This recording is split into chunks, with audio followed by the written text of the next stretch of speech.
Nagtanong si Ma'am Mary Chris Loayon kung pwede ba daw ako mag-post ng video na nagpo-frost dito sa amin. Spring na dito sa New Zealand. Pero kahit na ganun, may mga panahon pa rin na bumababa talaga yung temperatura at sobrang lamig. Hi mga langga, ako nga pala si Jen at nandito ko ngayon sa New Zealand kasama ang aking asawa na si Mike. Nagtatrabaho at nag-manage kami ng isang dairy farm. Dito po sa area namin ay hindi po kami inaabot ng snow. Pero kahit na ganun, bumababa pa rin yung temperatura dito, kaya naman inaabot pa rin kami ng frost. At ganito yung itsura ng ground kapag ka nag-frost yung mornings namin. As you can see, kitang-kita nyo naman yung white cast sa mga damo. Yan po basically ay ice. At kahit po hindi po nagsusnow sa amin. Sorry mga langga, uminsert si baby sa voiceover ko. Anyway, kahit po hindi nagsusnow dito sa amin, ang temperatura po dito kapag ka nag-frost ay umaabot po ng -2. Yung pinakababa or pinakamalamig na temperatura na naabutan ko dito so far ay -5. Pero yes, hindi pa rin po yung nagsusnow dito sa amin. Meron lang pong malapit na bundok na nagsusnow dito. Siguro nasa mga 2 hours na drive from our place. At ang mga lugar na malapit doon, yun po ay inaabot na ng snow. Anyway, mga langga, ngayon ay nagpunta ako sa farm para lang tumulong ng kaunti dito kay Mike. Pinagmaneho ko lang siya nitong kubota kasi hindi pa naman ako pwedeng magbuhat ng mga mabibigat. Sobrang ganda kasi ng weather ngayon, kaya ang sarap magmasyal dito ngayon sa farm. Kapag malamig kasi talaga yung umaga, dapat mo na i-expect na ganito kaganda yung weather the whole day. Anyway, ang tagal kong hindi nakapasyal dito sa farm mga langga. Kaya sobrang refreshing na makita ulit yung paligid dito sa farm. Grabe no, napakalawak talaga. Alam nyo ba itong farm na ito ay umaabot ng 300 hectares. Pero nasa mga 270 plus lang yung effective area. Kasi yung the rest nun ay pinataniman ng pine trees at yung iba naman ay merong mga struktura or mga buildings katulad na lang ng milking shed namin, yung yard, pati na rin yung mga bahay na tinitirhan ng mga empleyado at ni boss. Papunta pala kami doon sa tinatawag namin na workshop para kumuha ng mga powdered milk para ipainom sa mga guya. Kung mapapansin niyo yung paligid namin dito mga langga, may mga parts na may mga namumuong tubig. Katulad niya na para ng pond. Malakas kasi yung ulan nung nakaraang araw kaya naman napuno na naman siya. Pero nagda-dry out naman yan kapag hindi umuulan. So, andito na tayo sa workshop mga langga at ito yung milk powder na ginagamit namin. May mga iba't ibang brands kasi ng milk powder pero ito yung brand na ginagamit namin. Nasa 20 kgs ang bigat ng isang sakong milk powder. Kaya oo mga langga, medyo mabigat talaga siya. Aside sa milk powder na pinapainom namin sa mga guya, binibigyan din namin sila ng mga meals. Yan naman ay ang mixture ng butil ng muesli at pellets. Habang tumatagal, tinatanggalan namin ang volume ng gatas na iniinom ng mga guya. At tinadagdagan na lang namin yung muesli at pellets. Hanggang sa tatanggalin na talaga namin ng 100% yung gatas. At ang kakainin na lang nila ay yung meals at mga damo. At naglalagay din kami ng hay as extra feed. Moving on mga langga, sasagutin ko lang yung tanong ni Sir Jesse de los Reyes. Hello ma'am, okay pa rin po ba mag-student visa papuntang New Zealand? Thank you.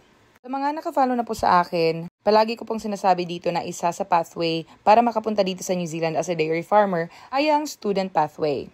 Para po maka-avail ka sa student pathway, kailangan mong gumastos ng mga 600,000 pesos or more. Madami na po ako mga kakilalang tao na dumaan sa student pathway, kaya legit po talaga yan. Ngayon, sa tanong naman po ni Sir Jesse, kung okay pa rin ba ang student pathway as a pathway para maging dairy farmer dito sa New Zealand? Ang sagot ko po dyan ay yes and no.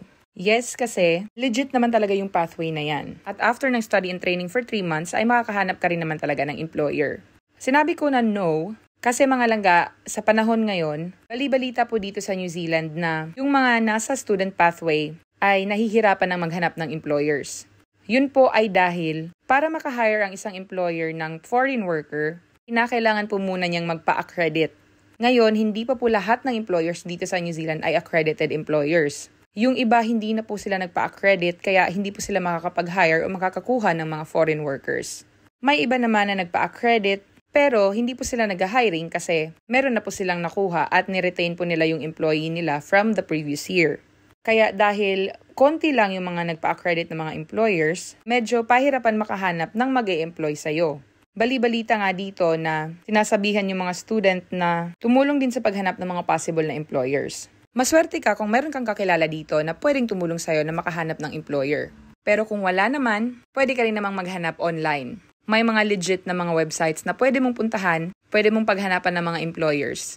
Kailangan mo lang siguraduhin na yung mahahanap mong employer ay yung accredited na employer. Hindi ka kasi pwedeng i-hire kapag hindi accredited yung employer na yon. Kaya naman in other words mga langga, kung gusto mong dumaan sa student pathway, expect mo na lang na medyo delayed or may katagalan yung paghahanap ng employers ngayon. At may possibility na baka makauwi ka muna sa Pilipinas bago ka makahanap ng employer. Pero wag po tayong mawala ng pag-asa mga langga kasi kahit na makauwi ka naman sa Pilipinas, as long as natapos mo yung training program, nasa waiting list ka na para hanapan nila ng employer. Kaya kahit na makauwi ka man, 100% may chance pa rin naman na makabalik ka sa New Zealand once na mahanapan ka na nila ng employer. Pero yun nga mga langga, bear in mind na medyo may katagalan talaga ngayon at pahirapan ang paghahanap ng employer. Habang tumatagal kasi mga langga dito sa New Zealand ay nagsistrikto na po sila sa pag-hire ng mga foreign workers sa dairy farm. Since 2015, marami na po silang mga iniba sa rules at marami na po silang inimpose ng mga patakaran bago maka-hire ng foreign worker ang isang employer dito sa New Zealand. Sa panahon kasi namin, nung na-hire kami dito mga langga, direct hired kami ng asawa ko. Hindi kami dumaan sa agency at wala din kaming ginastos kasi employer namin lahat ang gumastos. Pero nung 2015 din, pumutok yung balibalita na yung ilan sa mga nakapunta na dito sa New Zealand na mga dairy farmer ay peke yung ginamit na mga documents. At dahil doon, nagsimula na silang magstrikto sa pag-hire ng foreign worker. At hindi lang yun mga langga, pumutok din yung issue kung saan meron tayong isang kababayan na nahuli dahil sa fraud-related offenses. Ang nangyari kasi ay meron siyang mga contacts dito sa New Zealand kung saan bibilhin niya ang kontrata at papabayad siya doon sa employee na naghahanap ng trabaho from the Philippines. In other words, nangongolekta siya ng bayad kapalit ng paghahanap niya ng employer dito sa New Zealand para sa kanila. Nagbabayad daw niya ng thousands of dollars yung mga Pinoy na lumalapit sa kanya para lang makahanap ng trabaho dito sa New Zealand. Kaya naman siya po ay nahuli at kinulong. Pero nabalita din po dito na nabuntis daw siya at dahil doon, naka-house arrest lang po si Madam. Kung gusto mong malaman ang buong istorya niyan mga langga, mariresearch mo naman yon sa Google. Pero yun yung dahilan mga langga kung bakit nagstrikto na po ang New Zealand sa pag-hire ng mga foreign workers. Una ay dahil sa mga peke na mga papeles. At alam nyo ba na dahil sa mga peking papeles na yon, madami po ang mga na-deport na mga Pinoy na mga dairy farmers dito. Kasi there was a time dito sa New Zealand mga langga kung kailan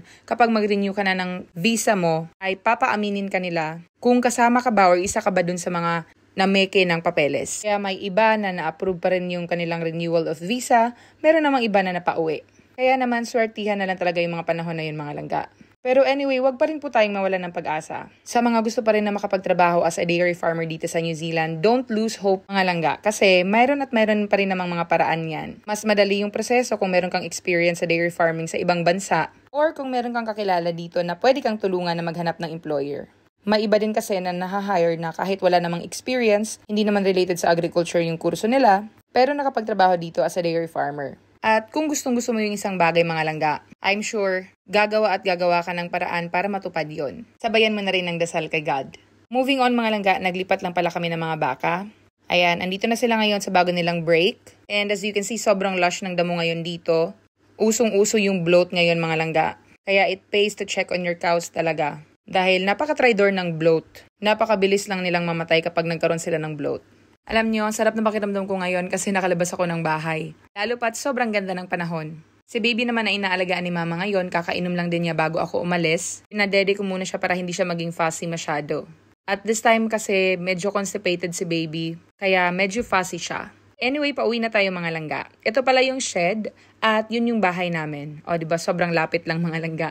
Siguro nasa mga 300 to 500 meters lang siguro yung distance nun. Maraming salamat sa panonood at sa pakikinig mga langga. Kung bago ka dito sa aking page, please don't forget to like and follow at i-share nyo na rin po yung mga videos namin. Nagpo-post po ako ng mga videos about sa aming daily life dito sa New Zealand. Shoutout pala sa lahat ng mga followers ko, lalo na sa mga taga-Tagum City mga kababayan ako dara. Hello sa inyo! Maura to, bye!